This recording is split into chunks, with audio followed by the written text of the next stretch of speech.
안녕하세요. 아나운서 준비생 채린입니다. 제가 저번에 아나운서 준비 1년간 변화 과정 영상을 올렸는데 진짜 많은 분들이 DM으로 연습 혼자서 어떻게 했어요? 뭐 어떻게 하면은 그렇게 빨리 낼 수 있어요? 이런 질문들을 정말 많이 주셨어요. 미인대회, 쇼호스트 이런 거 준비하시는 분들부터 면접을 잘 보고 싶은 일반인 분들까지 정말 많은 분들이 관심을 가져주셨는데요. 그래서 이번에는 제가 정말 열심히 준비해서 아나운서 준비생들은 물론 일반인들 모두가 따라할 수 있는 아나운서처럼 말하는 일반인들도 따라할 수 있는 스피치 연습 루틴을 알려드리려고 합니다. 물론 일반인들 플러스 아나운서 학원 아직 다녀보시지 않은 아나운서 준비생들까지 어떤 루틴으로 연습하면 될지 말씀드릴 거고요. 발표나 면접을 잘 하고 싶은 일반인 분들이 아나운서 준비생이 하듯이 장음 혹은 하야, 허효 발음 연습까지 하실 필요는 없잖아요. 목적에 맞게 연습하는 방법들을 조금 구체적으로 설명해 드리려고 합니다. 아나운서나 기자, 방송 준비생 혹은 쇼호스트 준비생, 면접이나 발표를 잘 하고 싶은 모든 일반인들이 시청해 주셔야 되는 영상입니다. 사실 저는 대형 아나운서 학원 기초반을 수료했는데요. 아나운서 준비생이라면은 저는 무조건 학원에 다니시는 걸 추천하지만 아나운서 학원에서 배우는 내용이 이거밖에 없어요. 제가 말씀드릴 발성, 호흡, 발음 연습법 알려드리고요. 계속해서 리딩 시키고 피드백 해주고 이게 아나운서 학원의 전부입니다. 전문적으로 아나운서만 준비한다 이런 분들이 아닌 경우에는 거액을 들여서 아나운서 학원에 다니시기보다는 충분히 혼자서도 연습하실 수 있거든요. 아나운서 학원에서 배우는 거는 크게 핵심적으로 두 가지로 나뉩니다. 기초 이론, 어떻게 연습하냐에 대한 부분, 그리고 리딩 해주는 것에 대한 전문가의 계속되는 피드백 받기. 이 두 가지인데 전문가의 피드백은 제가 완성해 드릴 순 없잖아요. 하지만 좀 더 구체적으로 피드백 받는 방법, 단순히 발음이 안 좋다 이런 게 아니라 어떤 발음이 안 될 때는 어떻게 연습해라 이런 피드백 같은 경우에는 제가 다음 영상으로 찾아뵙도록 하겠고요. 이번에는 그냥 기초적으로 데일리 루틴 연습하는 방법들에 대해서 간단히 설명드리도록 하겠습니다. 일단 아나운서나 발표 잘 하시는 분들 보면은 원래부터 목소리가 약간 중저음에 좀 듣기 좋고 그런 목소리였던 거 아니야? 발음 원래 좋았던 거 아니야? 라는 생각이 드실 수가 있어요. 일단 그런 분들은 제 아나운서 1년간 준비 과정 변화 영상 찾아보시고요. 또 혹은 그걸로 좀 와닿지 않는다. 물론 와닿으실 것 같지만 와닿지 않는다 하시는 분들은 제가 이런 얘기를 정말 평소에 많이 들어요. 이렇게 말하는 것만 보고 있다가 저를 실제로 처음 사석에서 보신 분들이 와 진짜 아나운서처럼 말할 줄 알았는데 너 아니네? 되게 애기같이 말하네? 이런 얘기를 정말 많이 들어요. 저는 어릴 때부터 와 진짜 하이톤이다.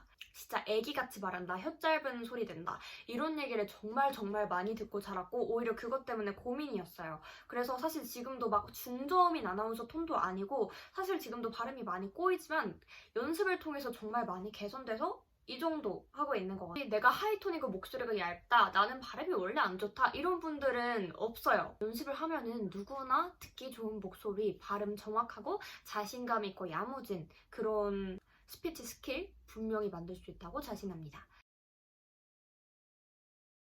참고로 제가 지금 하고 있는 발성이 약간 일반인 분들 면접이나 발표서 할 때 약간 과하지 않나 싶을 수도 있어요. 근데 저도 면접이나 학교 발표 같은 거 할 때 이렇게 말 안 해요. 네, 안녕하세요. 김채린입니다. 발표하겠습니다. 저는 이러한 동기로 여기를 지원하게 되었습니다. 이 정도로만 말하고요. 발표할 때도 학교에서 발표할 때도 정말 아나운서처럼 하면은 너무 약간 과할 것 같아서 최대한 그렇게 많이 안 쓰거든요. 자신감 있고 깔끔하게 말 잘하는 것처럼 보이고 싶을 때 연습해 두시면은 자기가 일상생활에 어느 정도까지 발성과 발음의 정확성을 사용해서 할지는 본인이 조절하시기 나름이니까 이것까지 하기엔 너무 과한 거 아니야? 라는 생각은 안 하셔도 될 것 같습니다.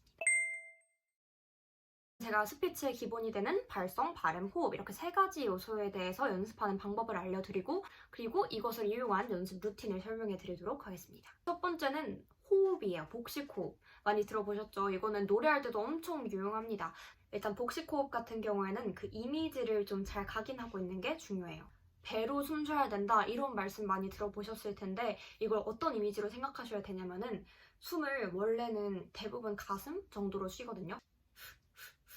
가슴으로 이렇게 호흡이 왔다 갔다 하는 경우가 많아요. 그런데 이걸 조금 더 내려서 배로 깊숙이 깔아줬다가 배로 넣었다가 배에서 꺼내는 느낌으로 해주는 거죠. 그런데 이때 이걸 눈으로 확인할 수 있는 방법이 어깨가 들썩이냐, 가슴이 올라갔다 내려갔다 하냐, 어깨랑 가슴이 오르락 내리락 하지 않고 배만 불렀다 들어갔다 할 수 있게 해주는 거를 시각적인 기준으로 삼아서 아, 내가 잘하고 있구나 라고 자가 피드백을 해주시면 됩니다. 그래서 어깨를 최대한 들썩이지 않고 배에다가 숨을 채워준다고 생각합니다. 가슴으로 쉬면은 하면서 어깨가 올라가고 가슴이 긴장이 되죠. 그게 아니라 하면 배가 올라가야 됩니다. 이런 느낌으로다가 배가 들썩이게 해주세요. 그래서 배에다가 숨을 채워 넣는다는 느낌을 꼭 기억해서 해주시면 되고요. 이게 약간 아직 감이 안 온다 하시는 분들은 침대에 누워서 배가 왔다 갔다 하는 걸 보시면서 하시면 조금 더 감이 옵니다. 일어서서 하면은 약간 배로 숨 쉬는 것 자체가 어렵기 때문에 누워서 하면은 조금 더 복식 호흡이 쉬워요. 그래서 그걸 보고 느낌을 잡고 일어서서 할 수 있게 해주시면 됩니다. 물 들어갈 때도 그냥 이렇게 하면서 계속 복식으로 호흡하는 연습을 최대한 해주려고 노력하고 있습니다. 복식 호흡을 하면 뭐가 달라지느냐? 공명감이 생깁니다. 그냥 생목으로 말하는 느낌이 아니라 조금 더 공기가 이렇게 둥그렇게 들어있어서 말할 때 오래 말해도 목이 안 아픕니다. 그리고 정말 풍부함과 깊이가 다르고 심지어는 이런 호흡으로 말을 하면은 발음까지 정확해집니다. 그래서 아나운서 준비생이라면 이걸 정말 완벽하게 체화를 하셔야 되는데 일반인이다, 면접용이다, 스피치용이다 이런 분들께서는 이걸 100% 마스터하실 필요는 없어요. 대신 조금이라도 하려는 시도를 하면은 일반적으로 말하는 거랑 다를 수밖에 없겠죠. 복식 호흡을 하지 않고 그냥 해보면은 안녕하십니까 김채린입니다. 이렇게 됩니다. 그런데 복식 호흡을 하면은 안녕하십니까 김채린입니다. 목소리 깔기에도 훨씬 좋고 계속 말하기도 좋고 깊이가 훨씬 다르게 느껴지죠. 두 번째는 발음인데요. 발음 교정하고 싶다 이런 얘기 정말 많이 들어봤어요. 그런데 발음은 아나운서 준비생이라면 당연히 리딩하기 전부터 맨날 가, 갸, 거, 교 이거 해야겠죠. 아나운서 준비생이 아닌 일반인이 뭐 맨날 가, 갸, 겨, 겨 이것까지 할 건 아니잖아요. 그리고 이거는 장기적으로 봤을 때 도움이 되는 거지 이걸 뭐 한 달 동안 맨날 했다 해서 확 늘고 막 그렇진 않거든요. 그래서 저는 이거보다는 뭔가 발표하고 싶은 원고가 있다 하면은 모음부터 먼저 읽는 것 그리고 장음 지키는 것. 이거 두 가지가 일반인 분들도 조금 더 접근성이 좋으실 것 같아요. 뭐 일반인 분들 외우실 것도 없고 찾아보실 것도 없고 그냥 안 되는 발음이 있으면 장음처럼 해보세요. 이게 사실 제일 실질적인 조언이라고 생각합니다. 장음이라고 하면은 해당 글자를 길게 발음해주는 걸 말합니다. 회사 하면은 뭔가 발음이 조금 부족한 느낌이 들어요. 근데 회사가 사실 장음이에요. 근데 장음인 거 몰라도 발음이 새는 것 같고 마음에 안 든다 하면 그냥 장음으로 처리해서 해보세요. 회사 이렇게 장음으로 회사, 교장, 원장, 대통령 이런 것들이 다 장음인데요. 이걸 뭐 일반인 분들이 발표나 면접하실 때 뭐 회사에 오면은 제가 이 회사에 오면은 이렇게 하시라는 게 아니라 제가 이 회사에 오면은 뭔가 새는 느낌이 들잖아요.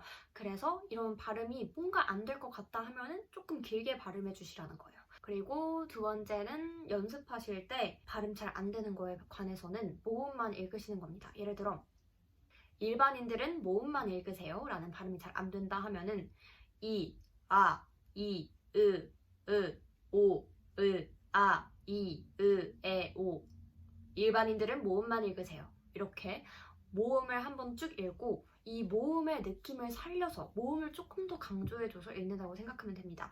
우리가 평소에 말할 때 자음을 먼저 뱉다 보니까 자음에만 힘이 들어가는 경향이 있어요. 그래서 자음만 열심히 발음하고 모음은 대충 발음하는 이런 경향이 있어서 발음이 잘 안 되는 건데 모음까지 힘을 꾹 줘서 눌러준다고 생각하세요. 일반인들은 모음만 읽으세요. 일반인들은 모음만 읽으세요. 이렇게 모음만 열심히 발음해주시면 조금 더 발음이 정확한 느낌이 납니다. 아나운서 준비생이고 혹은 너무 처음으로 이런 걸 해보신다 하시는 분들은 정말 모음만 이, 아, 이, 오 이런 식으로 하겠죠. 근데 일반인들이 면접을 보실 때 뭐 면접에서 할 말을 미리 예측해서 모음만 읽고 갈 건 아니잖아요. 그렇기 때문에 그냥 말할 때 모음을 좀 강조해서 모음을 좀 쭉 밀어준다라는 느낌을 살려서 말을 하시면 됩니다. 그냥 말씀하실 때 그냥 말씀하시는 게 아니라 이렇게 자음만 열심히 발음하시는 것이 아니라 이렇게 모음도 살려서 말씀을 해주시면 됩니다. 세 번째는 발성. 이거는 복식 호흡이랑 연관이 되는 건데요. 발성 연습하실 때 기본적으로 아까 했던 복식 호흡을 바탕으로 그 배에 숨이 들어간 느낌으로 바탕으로 포물선 모양으로 말에 던진다라고 생각하고 말씀을 하시면 됩니다. 들어간 숨을 다시 배에서 꺼내서 내뱉을 때 그 내뱉는 숨에 글자를 둥둥 띄워서 말한다는 느낌으로. 안녕하십니까, 김채린입니다. 최대한 이렇게 호흡에 말에 둥실둥실 떠다니게 해서 살려서 읽어주시면 됩니다.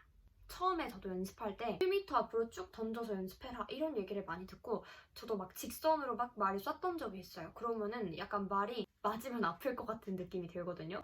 그래서 이게 뭐가 잘못된 거냐면은 일직선으로 뻗어서 그래요.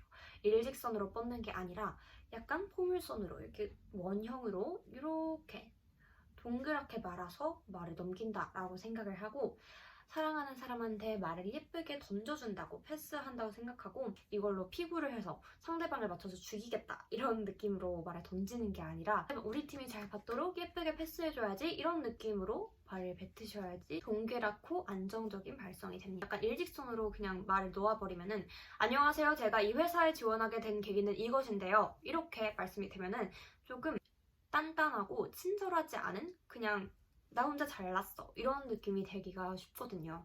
그래서 저도 정말 열심히 연습하는 부분이 동그랗게 말면은 제가 이 회사에 지원하게 된 계기는요 이렇게 동그랗게 예쁘게 말아준다라는 느낌을 지켜서 발성을 해주시면 됩니다. 요 발성, 발음, 호흡 이 세 가지를 기본으로 연습을 하시는데 이거를 루틴화 시켜서 연습하시려면은 그래서 리딩, 대본을 가지시고 이걸 연습을 하시는데 처음에는 무예독으로 읽습니다. 무예독이라는 거는 미리 읽지 않고 바로 원고를 연습한다는 뜻인데요. 대충 이쯤에서 숨 쉬어야지, 이쯤에서 끊어가야지, 이 발음이 잘 안 되네 이런 식으로 미리 생각해 두거나 표시를 해두는 게 아니라 그냥 완전 원고를 처음 받자마자 읽는 동시에 내용을 이해하고 어디서 끊어갈지, 어디서 숨을 많이 쉴지, 조금 쉴지, 아예 안 쉴지 이런 것들을 읽으면서 바로바로 계산해서 읽어야 되는 게 무예독의 묘미입니다. 이렇게 하다 보면은 발음 같은 거나 어디서 끊어야 될지 몰라 숨 차는 거나 이런 식으로 많은 문제들이 생기는데 그게 바로 저의 약점인 거죠. 면접에서 얘기할 때 물론 자기가 이해하고 말하긴 하지만 말하다 보면은 숨 떨리거나 발음이 꼬이거나 이런 경우가 많잖아요. 그래서 무예독으로 연습하는 게 가장 기본이 되는 루틴입니다. 그래서 이거를 받으면은 무예독으로 한번 읽고 이거를 녹음기를 쓰든 영상을 촬영하든 본인이 모니터링을 해서 여기서 숨 쉬었어야 됐는데 여기는 내가 왜 못했지? 키워드를 좀 이해를 하지 못해서 혹은 내용의 흐름을 잘 이해하지 못해서 어디서 끊어야 될지를 미리 생각해두지 못했네? 이런 식으로 자가 피드백을 하시고 그 부족한 부분을 살려서 다시 천천히 원고에다가 어디서 끊을지 포즈, 반포즈, 장음 이런 것들을 표시하고 포즈 같은 경우에는 완전히 쉬었다 가는 거, 반포즈 같은 경우에는 잠깐 쉬었다 가는 거 이걸 의미하거든요. 단어를 구절마다 끊고 중간에 숨을 쉬는 구간이 있는데 그때 숨을 조금만 쉴 건지 많이 쉴 건지 아니면 안 쉬고 후루룩 넘어갈 건지 이런 것들을 체크해 주시는 게 바로 포즈, 반포즈, 무예독 이후에 해주셔야 되는 일들입니다. 발음 안 되는 거 한 번 더 읽어보고 모음만 해서 한 번 더 읽어보고 하는 방식으로 보완을 한 다음에 다시 찍고 다시 보고 모니터링하고 피드백하고 이거를 무한히 반복하는 게 연습 루틴입니다. 별거 없죠? 참고로 대본은 많은 곳에서 얻을 수 있겠지만 아나운서처럼 연습해보고 싶다 하시는 분들은 지상파 3사 그리고 연합뉴스 TV 이 정도 유명한 뉴스 방송사에 가시면 여태까지 했던 뉴스 대본들이 다 동영상 밑에 대본이 쭉 다 나와 있어요. 그래서 학원 같은 거 안 다녀도 그냥 혼자서 JTBC 사이트에 들어가서 어제자 뉴스 영상 클릭하면은 그 아래에 대본 쭉 써 있는 거 그냥 그거 보고 읽으시는 거 연습하시면 됩니다. 여기까지가 아주 기초적인 연습 루틴이었고요. 좀 더 전문적으로 스스로를 피드백하는 방법, 자가 모니터링하는 방법에 대해서는 다음 영상에서 가지고 오겠습니다. 또 필요한 정보가 있으시다면 댓글로 문의 주시면 됩니다.